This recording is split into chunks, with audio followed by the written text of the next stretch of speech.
Isabella, a 28-year-old graphic designer, was heading home late one evening after a grueling day at work. It was a cold, rainy night, and the streets were eerily empty. As she passed a dimly lit alley, she felt an unsettling presence behind her. Before she could react, a strong arm grabbed her, and a chloroform-soaked rag covered her face. She struggled for a few moments before slipping into unconsciousness.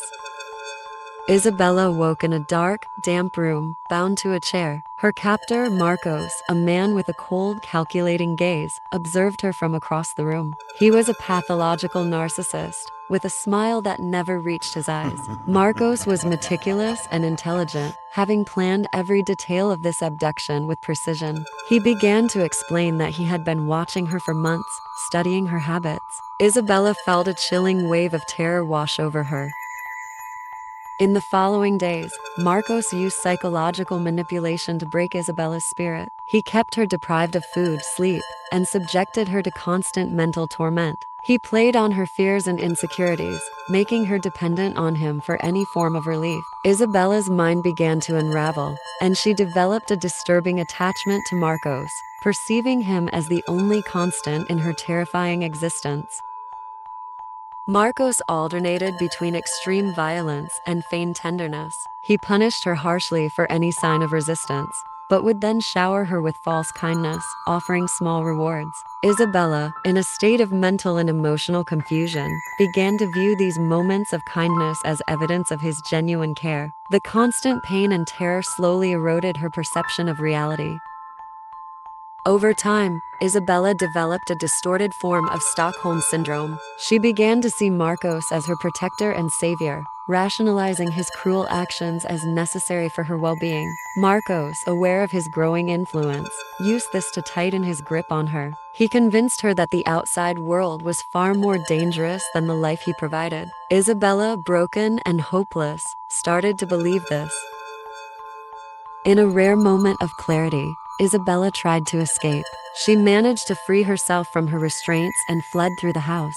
However, Marcos, always a step ahead, recaptured her before she could make it outside. The punishment was brutal, reinforcing the psychological control he had over her. Isabella, now completely subdued, resigned herself to her fate with desperate acceptance. Isabella discovered she was pregnant with Marcos' child. The terror of bringing a baby into such a toxic environment haunted her, but she was so broken that she couldn't act. Marcos saw the pregnancy as a means to further entrench his control over her, using the child as a manipulation tool. Isabella, consumed by fear and confusion, began to view the pregnancy as the only positive aspect of her miserable existence. The birth of the baby brought a brief glimmer of hope to Isabella, but Marcos quickly extinguished that light. He used the baby to maintain control over Isabella, threatening the child's well-being to ensure her compliance. Isabella, desperate to protect her child, submitted to Marcos' every demand. The home became a true dungeon of horror, where each day was a struggle to survive. As Marcos' paranoia and instability increased, so did the violence. Isabella realized that her child's life was constantly at risk. In a moment of desperation, she tried to confront Marcos, begging for mercy. Marcos, in a blind rage, attacked her savagely. In a final act of desperation, Isabella managed to injure him severely, but not enough to escape. Time passed, and the situation in the house deteriorated further. Marcos, weakened by his injury, became even more erratic and cruel. One stormy night, Isabella saw an opportunity to end the nightmare. With a mix of fear and determination, she attempted to kill Marcos while he slept. However, he awoke in time to defend himself. The struggle was brutal, and Isabella was ultimately defeated, left on the brink of death.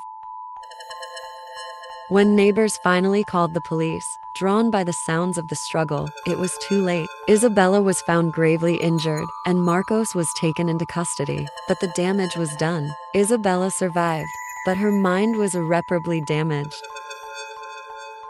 She was admitted to a psychiatric institution where she spent the rest of her days trapped in an endless cycle of terror and despair. Marcos, though imprisoned, continued to haunt her mind, and the child, now orphaned, was placed into the foster care system, beginning life with a dark shadow over its past.